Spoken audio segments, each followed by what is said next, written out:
नाजरीन, मैं हूं अब्दुल्ला। 7 न्यूज़ में आपका इस्तकबाल है। हिंदुस्तान में बढ़ते हुए रेप केसेस पर टैंक बंड अम्बेडकर स्टैचू के पास कांग्रेस पार्टी की जानिब से एहतजाज किया गया है। आइए देखते हैं हमारे नुमाइंदे सैयद अब्दुल रऊफ़ की ये रिपोर्ट। अस्सलाम वालेकुम नाजरीन, मैं आपका भाई सैयद अब्दुल रऊफ़। जैसे कि आप देख सकते हैं, हम लोग फिलवक्त टैंक बंड अम्बेडकर स्टैचू के पास है। यहाँ पे जो दिन पे दिन औरत बच्चियों के ऊपर जो बलात्कार के केसेस बढ़ रहे हैं, उस मुद्दे को लेकर यहाँ पे कांग्रेस पार्टी ने एक मीटिंग रखी है। तो आप देख सकते हैं मेरे पीछे का नज़ारा, शशिधर रेड्डी साहब एक्स MLA भी है, यहाँ पे फिरोज़ खान भी मौजूद थे। यहाँ पे जो है ना कुछ मारम तोड़ी हुई है, जैसे कि बताया जा रहा है। यहाँ के पुलिस का बहुत सारा बंदोबस्त है। आप देख सकते हैं यहाँ पे पुलिस का नज़ारा जो है ना, यहाँ पे हम लोग अभी कवरेज कर रहे हैं। आप देख सकते हैं यहाँ का नज़ारा, टैंक बंड अम्बेडकर स्टैचू के पास फिलहाल हम मौजूद है। आइए हम बात करते हैं शशिधर रेड्डी साहब से।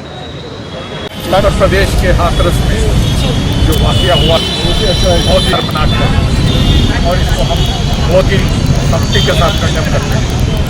उत्तर प्रदेश में जब से योगी आदित्यनाथ वहाँ पर आए हैं और गरीबों पर, पिछड़ों पर और खासकर दलितों पर हर लिहाज से उनके ऊपर जुल्म और ज्यादती हो रही है। और खासकर बेटियां महफूज नहीं है, जो नारा लेकर आए हैं कि बेटी बचाओ, उसके खिलाफ काम हो रहा है। बेटी को बचाने की काम नहीं हो रही है। बेटियों के साथ ऐसा व्यवहार कर रहे हैं, शर्मनाक तरीके से ये लोग जो पेश आ रहे हैं, उनके साथ कड़ी से कड़ी उनको सजा मिलनी चाहिए, जो भी इसके जिम्मेदार हैं। आखिर में हम देखते हैं कि जो 15 दिन के बाद लड़के बच्चे अपनी जान गंवाई, आखिर में उसके गांव में लेकर आए, माँ बाप गिड़गिड़ा के रोए कि आखिरी बार उसको देख सके। अपने घर में लाकर जो भी रिवाज है उसके हिसाब से जो आखिरी दफनाने का काम करने की बात कर रहे हैं, ये लोगों ने ऐसा नहीं किया है। ले जाकर लड़की को, उसके बॉडी को जला दिया है और कोई सबूत नहीं छोड़ना चाहते हैं केस को पहले। और इसके साथ साथ एक वहाँ का IG बोलता है कि ये बच्ची के साथ रेप नहीं हुआ है। और सब इनके बातों से शक होता है कि क्या ये लोग सोच रहे हैं। मगर पूरा हिंदुस्तान आज जान गया है कि मोदी के उत्तर प्रदेश में लोगों की सिक्योरिटी नहीं है।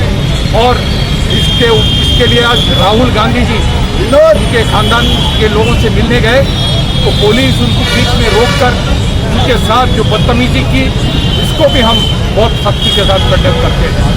राहुल गांधी के साथ ऐसा व्यवहार बदलाव हो सकता है पुलिस का, सरकार का, तो अंदाज़ा कर सकते हैं कि गरीब जो कमज़ोर तबकों के गरीब लोग हैं, दलित हैं, जो माइनॉरिटी के लोग हैं, उनके साथ क्या हो सकता है।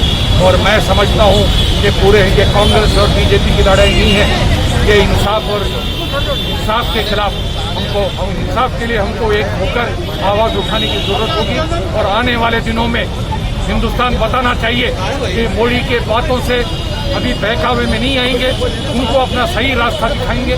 और उसी तरह से यहाँ पर देखिए तेलंगाना में किस तरह से TRS के लोगों का काम हो रहा है। अभी हाल में जो लड़की के साथ में जो वाक़या हुआ है, उसको जो उसमें विक्टिम है, जो उसमें अक्यूज्ड है, उसके सपोर्ट में जो TRS के लोग बाहर निकल के आ रहे हैं, इससे बढ़कर शर्मनाक कोई चीज़ नहीं हो सकती है। ये यहाँ पूरे हिंदुस्तान में या तेलंगाना में इस तरह की सरकार चल रही है कि हमारे तेलंगाना और देश के ये पूरे हिंदुस्तान के आवाम की बख्शिश कर रही है। After 10 years of successfully spreading education and carving a niche for itself, Success Junior College proudly introducing Success Degree College for Women, affiliated to Osmania University, a place where you can engage your passion with respect and encouragement. Dedicated counselors and accessible educators who have an unparalleled reputation for balancing excellence and dedication in their field are here to guide you along the way. Fully furnished and spacious, sanitized AC classrooms. Hygienic and safe environment as per the government's norms. Well-equipped labs and spacious library. Courses offered: BSc Nutrition, BSc BZC, BSc MPCS, BBA, BCom Computers, BCom General. Hurry up! Admissions are open. Success Degree College for Women, IS Southern, X Roads, Santosh Nagar, Hyderabad.